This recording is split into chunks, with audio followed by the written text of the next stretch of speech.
दोस्तों, फिलहाल हम जिस युग में जी रहे हैं, पुराणों और शास्त्रों के अनुसार इसे कलयुग कहा जाता है। कलयुग से पहले भी 3 युग बीत चुके हैं, जिसमें हैं त्रेता युग, द्वापर युग और सतयुग। त्रेता युग का भी अंत हुआ था और सतयुग का भी। हम पुराणों की माने तो कलयुग का भी अंत एक ना एक दिन जरूर होगा।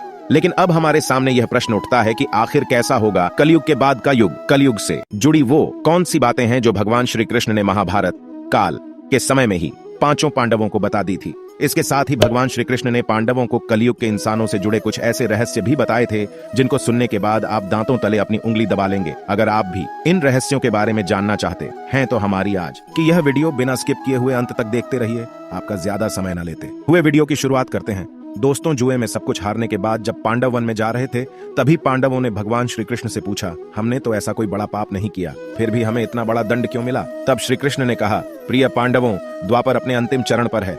यह सब जो भी हो रहा है वह आने वाले कलयुग का प्रभाव है। इस पर युधिष्ठिर ने आश्चर्य से भगवान श्री कृष्ण से पूछा कि हे वासुदेव, कलयुग तो अभी आया भी नहीं है और उसका इतना भयंकर परिणाम ही क्यों? जब कलयुग आरंभ हो जाएगा तो क्या होगा? भगवान श्री कृष्ण ने कहा, आप सभी भाई वन में जाइए और वहां जो कुछ भी दिखे वह आकर मुझे बताइए। उसी आधार पर मैं आपको कलयुग की गति के बारे में बता पाऊंगा। भगवान श्री कृष्ण के ऐसा कहने पर 5 भाई वन में अलग अलग दिशा में चल पड़े। 5 भाई वन में जाकर वापस लौटे तो हर कोई वन के दृश्य को लेकर हैरान था। वन से लौटने के बाद 5 पांडवों के मस्तक पर सिकंद था। वह किसी उलझन में पड़े हुए नजर आ रहे थे। अब यह सब देखकर भगवान श्री कृष्ण ने कहा, हे प्रिय पांडवों, आप सभी किसी सोच विचार में मग्न हैं। मुझे बताएं, अगर संभव होगा तो मैं आपको उसका समाधान अवश्य दूंगा। तो दोस्तों, छोटा होने के नाते सबसे पहले सहदेव ने भगवान श्री कृष्ण से पूछा, हे माधव, जब मैं वन में भ्रमण कर रहा था तब मैंने देखा कि जंगल में 7 कुएं थे और आस-पास के कुओं में पानी है, किंतु बीच का कुआं खाली है। बीच का कुआं गहरा है, फिर भी पानी नहीं है। ऐसा कैसे हो सकता है और इसका अर्थ क्या है, वह मुझे आप बताइए। इस पर भगवान श्री कृष्ण बोले, कलयुग में धनी लोग लड़का लड़की के विवाह में, छोटे बड़े उत्सवों में,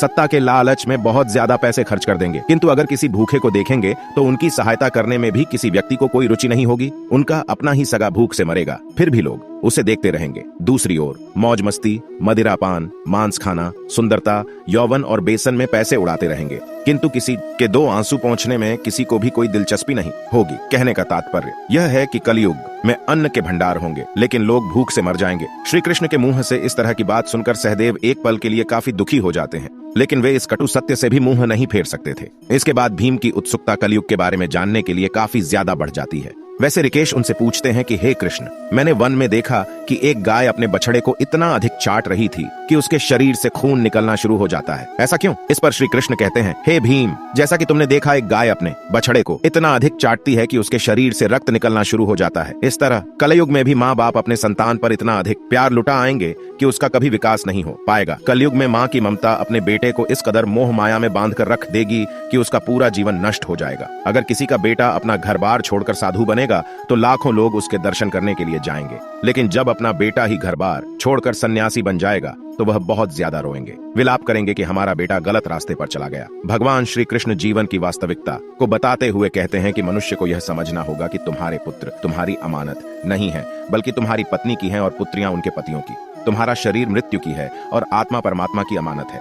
भीम के बाद अर्जुन ने कहा कि हे माधव, मैंने जो देखा वह तो इससे भी कई ज्यादा आश्चर्यजनक था। मैंने देखा कि एक पंछी के पंखों पर वेद की रचनाएं लिखी हुई थीं और वह पंछी एक मुर्दे का मांस खा रहा था। इसका अर्थ क्या है? इसके बारे में मुझे बताइए। इस पर भगवान श्री कृष्ण ने मुस्कुराते हुए कहा कि कलयुग में ऐसे लोग होंगे जो बड़े ज्ञानी और ध्यानी कहलाएंगे। वे ज्ञान की चर्चा तो करेंगे, लेकिन उनके आचरण एकदम राक्षसी होंगे। बड़े पंडित एवं विद्वान वे लोग कहलाएंगे, किंतु वे यह देखते रहेंगे कि कौन सा मनुष्य मर जाए और हमारे नाम अपनी संपत्ति कर जाए। चाहे कितने भी बड़े लोग हों, किंतु उनकी दृष्टि दूसरे के धन और पद के ऊपर ही रहेगी और सत्पुरुष तो बहुत ही कम आपको कलयुग में देखने को मिलेंगे। कलयुग में इंसान मेहनत से धन अर्जित करने की बजाय दूसरों के घरों में चोरी करना और दूसरों की संपत्ति पर जबरदस्ती कब्जा करने वाला होगा। अर्जुन के बाद अपनी जिज्ञासा को शांत करने के लिए नकुल ने श्री कृष्ण से पूछा, हे भगवान, आप मेरी जिज्ञासा को भी शांत करें। मैंने देखा कि एक बहुत बदढ़ी चट्टान पर्वत से गिरी। बदढ़े से बदढ़े वृक्ष भी उसे नहीं रोक पाए, किंतु एक अत्यंत छोटे से पौधे का स्पर्श ही वह चट्टान पर जैसे ही पड़ेगा, वह चट्टान एक जगह पर स्थिर हो गई। ऐसा आखिर क्यों? इस पर श्री कृष्ण कहते हैं कि इसका अर्थ है कि कलयुग में मनुष्य की बुद्धि क्षीण हो जाएगी और उसका जीवन पतन हो जाएगा, और उस पतन को धन और बदढ़े सत्ता रूपी ब्रज से रोकने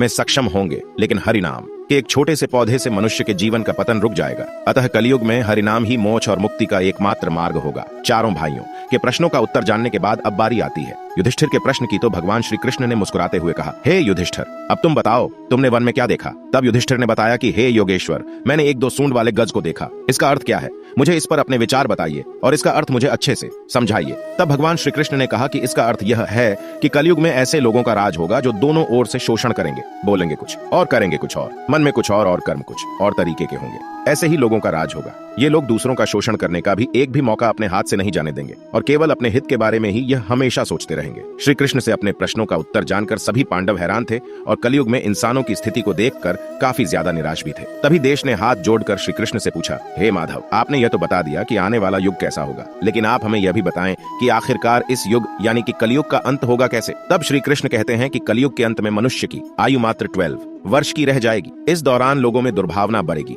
कलयुग की उम्र जैसे जैसे बढ़ती जाएगी वैसे वैसे नदियां सूखती जाएंगी। बेईमानी और अन्याय से धन कमाने वाले लोगों में बढ़ोतरी होगी। धन के लोभ में मनुष्य किसी की हत्या करने में भी संकोच नहीं करेगा। मनुष्य पूजा पाठ, व्रत, उपवास और सभी धार्मिक काम करना बंद कर देगा। गाय दूध देना बंद कर देगी। मानवता नष्ट हो जाएगी। लड़कियां बिल्कुल भी सुरक्षित नहीं रहेंगी। उनका अपने ही घर में शोषण होगा। अपने ही घर के लोग उनके साथ बेविचार करेंगे। बाप बेटी, भाई बहन, कोई रिश्ते नहीं रह जाएंगे। एक भाई दूसरे भाई का शत्रु बन जाएगा। शादी जैसे पवित्र रिश्ते में भी खटास आने लगेगी।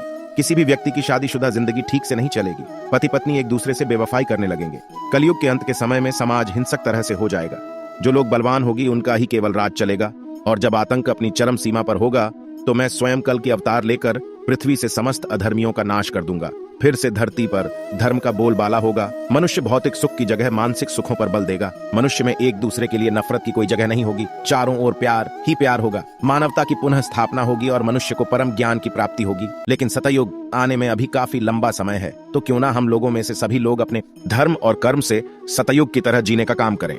ग्रंथों में भी इस बात का वर्णन मिलता है कि कलयुग में जो लोग धर्म और कर्म पर विश्वास करेंगे उन्हें सतयुग की तरह ही सुख की प्राप्ति होगी। इसीलिए अपने जीवन को सुखी बनाने के लिए आज से हरि का नाम जपना शुरू कर दें। तो दोस्तों, फिलहाल इस वीडियो में इतना ही। उम्मीद करते हैं कि आपको हमारा यह वीडियो पसंद आया होगा। यदि आपको वीडियो पसंद आया है तो इस वीडियो को लाइक करें और इसी तरह के इंटरेस्टिंग और अमेजिंग वीडियो देखते रहने के लिए चैनल को सब्सक्राइब जरूर करें। धन्यवाद।